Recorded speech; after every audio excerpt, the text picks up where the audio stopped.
Welcome back. So Floyd Shivambu has joined the top leadership of uMkhonto weSizwe party after being appointed the Secretary General.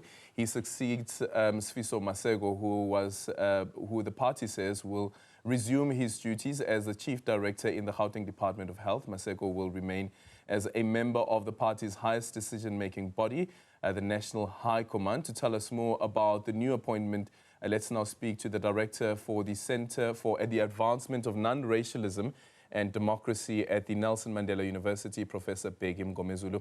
Prof, a very good morning to you. Thank you so much for making time for us. So some people say it came as absolutely no surprise, but I think for me the emphasis is around Floyd Shivambu becoming the Secretary General of the official opposition.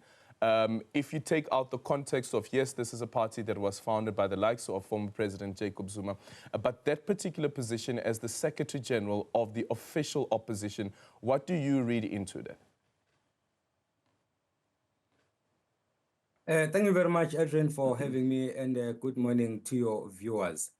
Yeah, yes, indeed, it's an important development on the side of the MK party.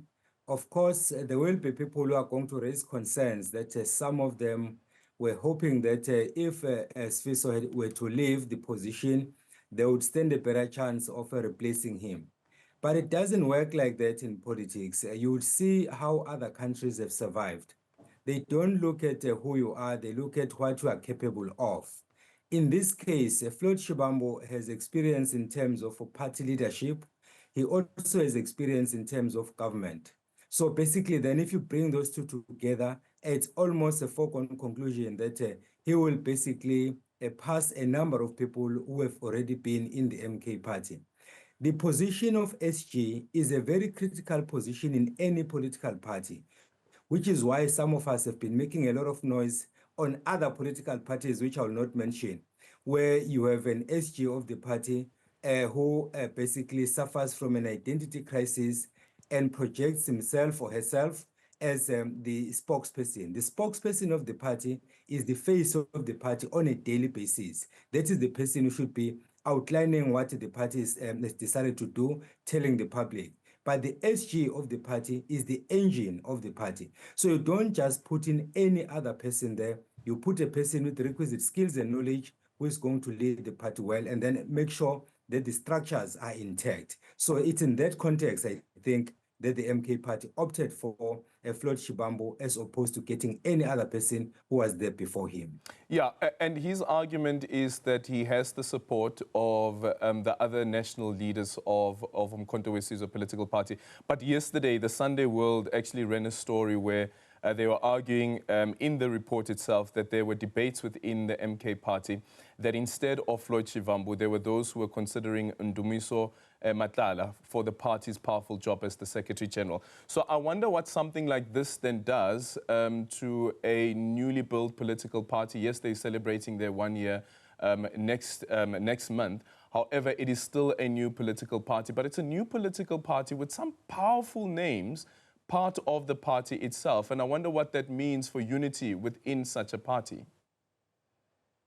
Aldrin, you are posing a very critical question, and in fact, it applies to all newly formed political parties. The same situation, in fact, is what the EFF had to deal with when it was first established. The same situation also applied to the NFP, which is now literally defunct in terms of what it had when it was established in 2011. So if you're a new political party, you are bound to face these kinds of debates and these kinds of situations, whereby people will be second-guessing every decision you make. In this case, competition is healthy.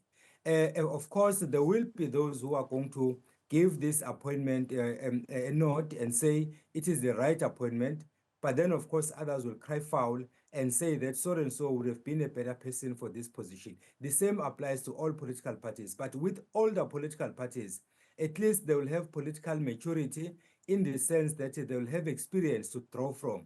If you're a new political party, that is where your point is even more pertinent. If you're a new political party, you are still trying to establish if the people who are in the party are indeed in the party with good intentions. Because truth be told, if you form a new political party, chances are there will be opportunists who will jump into the bandwagon, not because they share your view, but because they are vying for positions. When they don't get those positions, then they'll start crying foul.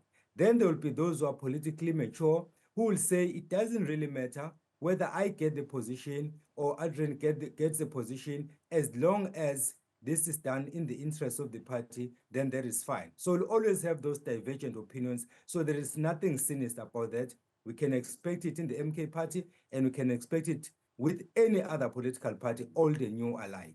Well, no permanent friends and enemies in politics, we are always told. But if you look at Floyd Shivambu's posture heading into the elections and even post the elections, because I interviewed him and asked him about uMkhonto weSizwe political party as well.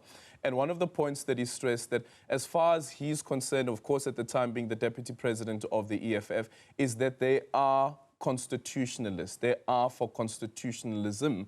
So how does that very same individual now, on behalf of a new political party, argue anti-constitutionalism? How do people who voted for uMkhonto weSizwe political party view such an individual? You prefaced your question correctly, Adrian, when you said there are no permanent friends and there are no permanent enemies in politics. In fact, that phrase reverberated in the elections in Kenya in 2002, when people were making the same statement, that people were with either Raila or Odinga were now on the side of Kenyatta, and vice versa. So you're absolutely right. These things are bound to happen. You know, Adrian, some of these politicians, when they make statements in parliament, they do that in a particular context. And then when they're outside of that context, they are different people altogether. You will find them fighting former President Zuma in parliament, the likes of Floyd Shivambu, the likes of Dalimpofu. The statements they were making then in that particular context are totally different from the statements they are making now. But to come back to your point about this issue of the constitution that we are having currently has a number of serious issues. In fact, Adrian, the center that I'm heading organized a dialogue, a public dialogue on the state of our constitution to establish if indeed it achieves the goals it was meant to achieve. And one of the arguments is that 30 years down the line, you cannot be retaining the same constitution because it's built on the interim constitution which we adopted in 1993 in preparation for the 1994 general election. A lot has happened since then.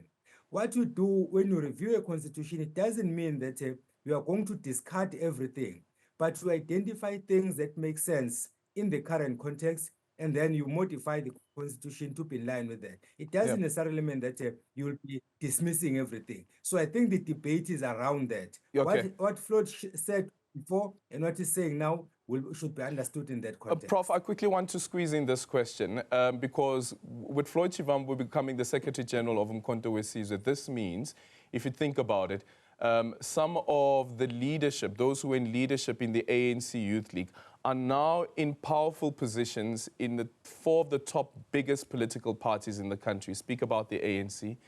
You've got Fikile Mbalula there as the Secretary General. He's a former leader of the ANC Youth League.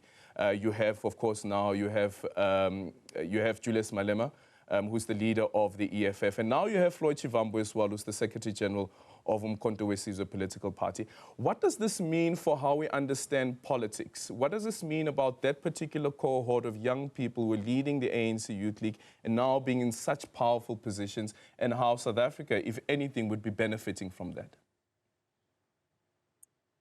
I'm glad you're throwing those parallels. In fact, I think that our politicians should be commended for that, because you graduate from being a leader in the youth league structures and then you go to the national level. In this case, the three that we have just mentioned were all instrumental, in fact, in making sure that they gave shape to the ANC Youth League then. Now you have, if I were to take two, you look at Fikile Mbalula, he's the SG of the ANC, and then now Floyd Shivambu is the SG of the MK party, and they're on the opposite end. And then we'll see who is the real SG, because the real SG is the one that is going to understand his identity and then stick to the lane and then run on that lane. As for Malema is the leader of the EFF. He remains the leader of the EFF, but of course, he has done his part in terms of one forming the party and then growing the party up to now. Then the focus will be on the two, that is Floyd Shivambu and then of course Fikile Mbalula, who are occupying the same position in different political parties. And then of course we'll see how they manage the situation. But all in all, I'm particularly happy with the fact that we've allowed former youth league leaders to rise up and then occupy senior positions. That is something they should be applauded. Yeah, even if it's not within the body that actually groomed them. But thank you so much for your time.